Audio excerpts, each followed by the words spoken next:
Assalamu alaikum. Welcome back to Future Dimensions 360.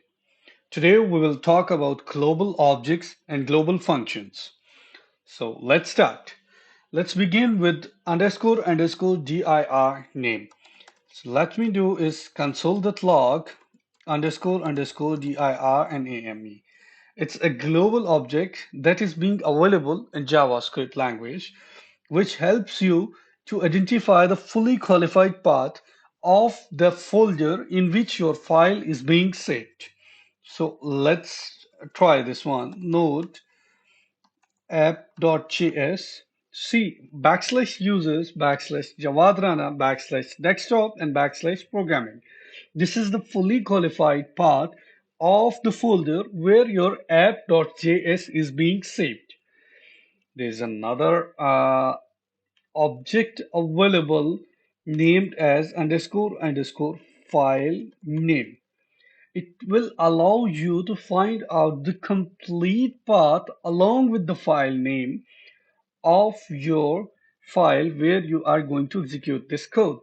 So let's see node app.js. It's allow you to print out under backslash users, backslash javadrana, backslash desktop, backslash programming, and backslash app.js, the name of your file as well. These are the two basic objects that are available globally around the app, any kind of Node.js app you are going to make. Secondly, there are two main global functions available everywhere, and normally people they are using a lot in their programming. One of them is set time out.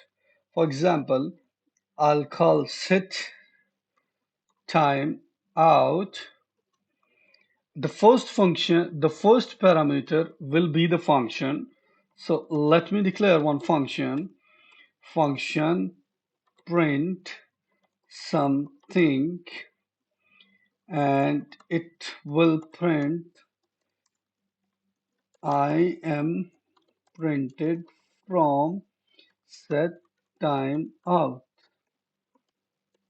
So it will allow you to print out this phrase, this function. I'll pass this function as a parameter to my set timeout. And the second parameter is the time interval that it will take in milliseconds. So I'll say 5000 milliseconds means 5 seconds.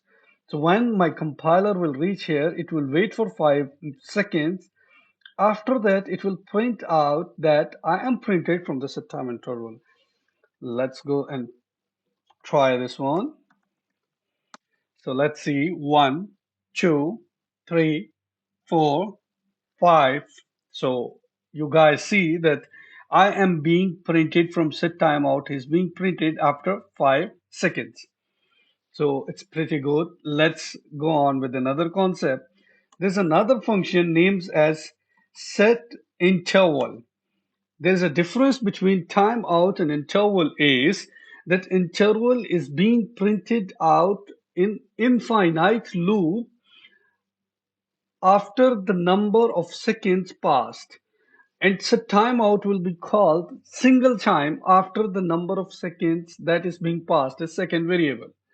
So let me say print something, and I will say like after every 2 seconds print out that I am being printed out by set interval.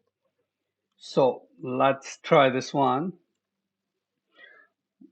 1, 2, 1, 2, 1, 2. So you guys seen that every 2 seconds my compiler is printing. I'm printed from set time interval in infinite loop. It is being cleared by one more method that is being now named as clear interval. We'll talk about it in next or after later in some tutorial. So I hope you guys understand it. Thank you very much.